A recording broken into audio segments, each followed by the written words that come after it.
真正令一個國家有安全感嘅，唔係高樓大廈，都唔係 GDP， 而係當40幾度高溫來臨嘅時候，你仲可以安心咁開住空調，唔使擔心停電。最近一個話題突然衝上外網熱搜，中國人幾時先可以將電網鋪到全世界？原因好簡單，持續40幾度嘅高溫，將成個歐洲都熱到崩潰。倫敦有學校，老師攞住水管不停咁將學生噴水降溫。巴黎唔少人直接跳入聖馬丁運河避暑，成條河塞滿晒游水嘅人。昔日浪漫嘅城市，夾硬咁變成咗大型嘅露天泳池。唔少歐洲留學嘅中國留學生亦都開始各出奇招，有人用無人機螺旋槳吹風，有人攞冰塊加小風扇自製簡易空調。唔少網友都忍唔住問啦：天氣咁熱，點解唔開空調？答案令好多人意外，因為部分電網老化、歷史建築限制，以及部分地區長期推行節能政策等因素影響，歐洲唔少家庭本身就冇安裝空調。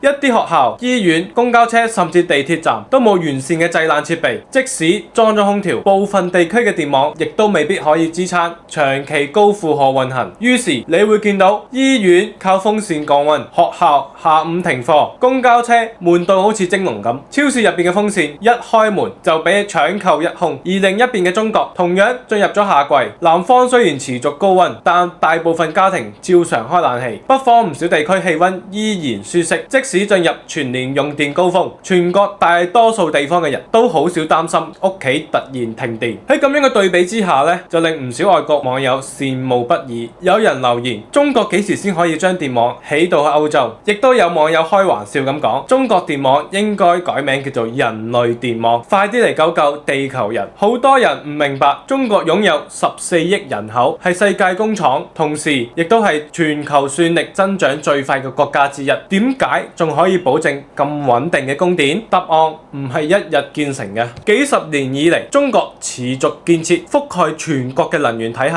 水電、火電、風電、核電共同發展，再加上全球領先嘅特高壓輸電網絡，將全國唔同地區連接成埋一張巨大嘅能源網。西南嘅水電可以橫跨幾千公里送往長三角，西部豐富嘅能源資源亦都可以支撐起東部沿海嘅發展。同時，全國統一調度電力資源，邊度有富餘就輸送去邊度，邊度進入用電高峰就優先保障邊度。西電東送、南北互濟等工程，令到成個電力系統形成高效協同。所以我哋今日坐喺空調房入邊，食住西瓜，睇住電視，好多時候早就當呢一切理所當然。但當極端天氣捲襲全球，越嚟越多人先意識到，一張穩定可靠嘅電網，其實先係一種睇唔見之但係卻最重要嘅民生保障。每一度電送入千家萬戶，都離不開跨越山川嘅輸電線路，離不開烈日下巡線檢查嘅電力工人，亦都離唔開24小時堅守調度中心嘅工作人員。基礎設施平時好少成為新聞，但真正遇到高溫、寒潮、雷暴等極